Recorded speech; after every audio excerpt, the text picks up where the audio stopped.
नमस्कार, आप देख रहे हैं न्यूज 18 जम्मू कश्मीर लद्दाख और हिमाचल का सोशल मीडिया प्लेटफॉर्म। मैं हूं आपके साथ सृष्टि शर्मा।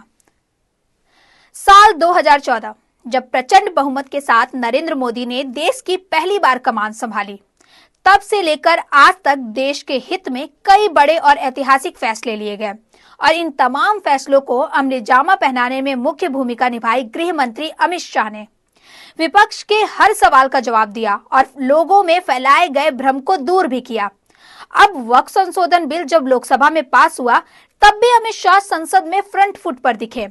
मोदी सरकार में लिए गए बड़े फैसलों पर अमित शाह ने किस तरह मोर्चा संभाला और वो साहसिक फैसले जिसने बदली देश की दिशा, देखिए इस रिपोर्ट में। हम बिल्कुल मानते हैं कि जो हमने कहा है वो हमने कहा। जोर शराबा कर आप मुझे चुप कर दोगे कि जम्मू एंड कश्मीर के पीएको को आप भारत का हिस्सा नहीं मानते हो क्या? एग्रेसिव ना हो, जान दे देंगे इसके लिए। क्या बात कर रहे हो आप? एग्रेसिव होने की क्या बात कर रहे हो? जान दे देंगे इसके लिए। बीते 11 साल यानी जब से मोदी सरकार देश की सत्ता में आई, तब से लेकर आज तक मोदी सरकार के हर बड़े और कड़े फैसले को अमली जामा पहनाने का काम गृह मंत्री अमित शाह ने किया। अमित शाह ने कई ऐसे ऐतिहासिक फैसले लिए जिसकी चर्चा देश ही नहीं बल्कि विदेशी मीडिया की सुर्खियों में भी छाया रहा। ऐसा ही एक ऐतिहासिक कदम वक्फ बिल संशोधन लोकसभा में पास करवाकर मोदी सरकार ने एक बार फिर किया है। मान्यवर, ये बिल जमीनों की सुरक्षा प्रदान करेगी। मान्यवर, किसी की जमीन अब घोषणा मात्र से वक़्फ नहीं बनेगी, उसको प्रोटेक्शन। मान्यवर, पुरातत्व विभाग और एएसआई की जमीन को हम सुरक्षा देंगे। आदिवासी भाइयों की शेड्यूल 5 और शेड्यूल 6 की जो जमीन है वो सुरक्षित हो जाएगी। निजी संपत्ति जो आम नागरिकों की है वो भी सुरक्षित हो जाएगी और वक़्फ करने के लिए स्वामित्व को दान तो साहब अपनी संपत्ति का ही कर सकते हैं, गांव की संपत्ति का दान नहीं कर सकते। मोदी सरकार ने पिछले 11 सालों में कई बड़े फैसले लिए। सबसे पहले मुस्लिम महिलाओं को 3 तलाक से आजादी दिलाई, बहुविवाह और हलाला प्रथा को खत्म किया, नागरिकता संशोधन अधिनियम यानी CAA लागू किया, कश्मीर से धारा 370 खत्म, वक्फ बोर्ड संशोधन बिल लोकसभा में पास। ये तमाम ऐसे फैसले थे जिसे सरकार ने देश के हित में, मुसलमानों के हित में बताया। हालांकि इन फैसलों के साथ विरोध के सुर भी उठे, लेकिन मोदी सरकार ने इसे सुधार और समानता की दिशा में बढ़ाए गए कदम बताया। सड़क से लेकर संसद तक अमित शाह ने विपक्ष के हर सवाल का जवाब दिया और जनता के सारे भ्रम दूर किए। भ्रम खड़ा किया जाता है कि ये एक्ट मुस्लिम भाइयों के धार्मिक क्रियाकलापों के अंदर, उनके दान की हुई संपत्ति के अंदर दखल करने का है। ये बहुत बड़ी भ्रांति फैलाकर माइनॉरिटी को डराकर अपनी वोट बैंक खड़ी करने के लिए किया जा रहा है।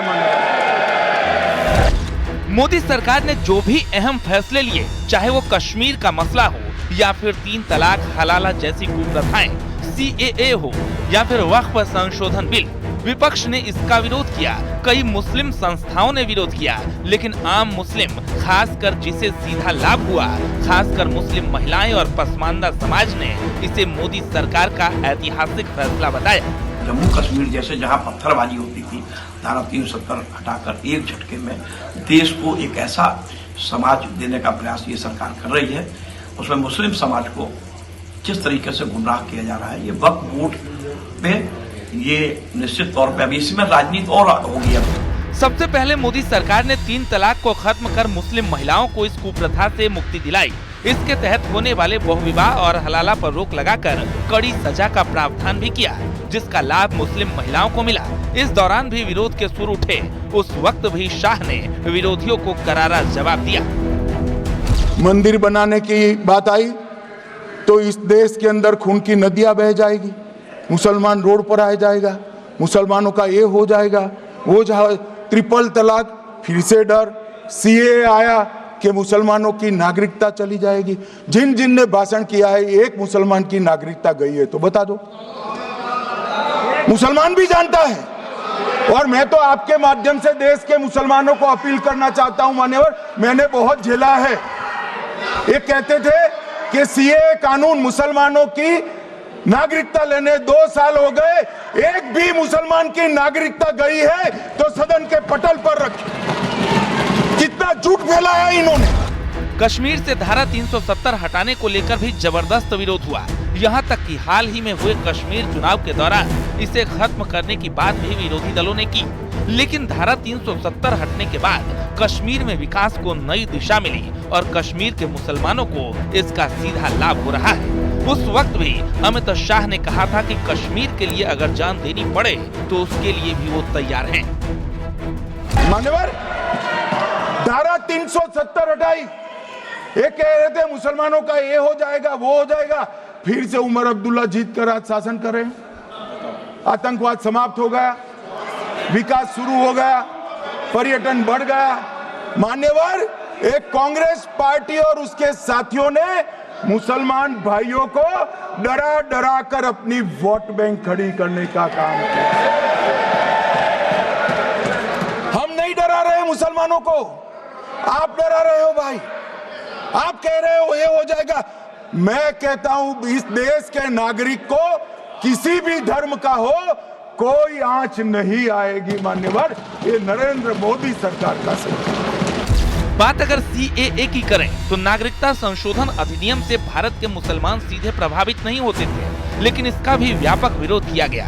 सरकार ने इसे मुसलमानों के हक में बताया। रोहिंग्या हो या बांग्लादेशी जो अवैध रूप से भारत में मुसलमान के नाम पर घुस रहे थे और मुसलमानों का हक मार रहे थे, उसे रोकने की कोशिश थी। इसको लेकर भी तमाम भ्रम फैलाए गए। सीएए को एनआरसी से जोड़कर जगह जगह प्रदर्शन किया गया। उस वक्त भी अमित शाह ने ही इसका समाधान निकाला। हमारी मुस्लिम महिलाओं को इसमें बहुत फायदा मिलेगा, हर वर्ग को फायदा मिलेगा।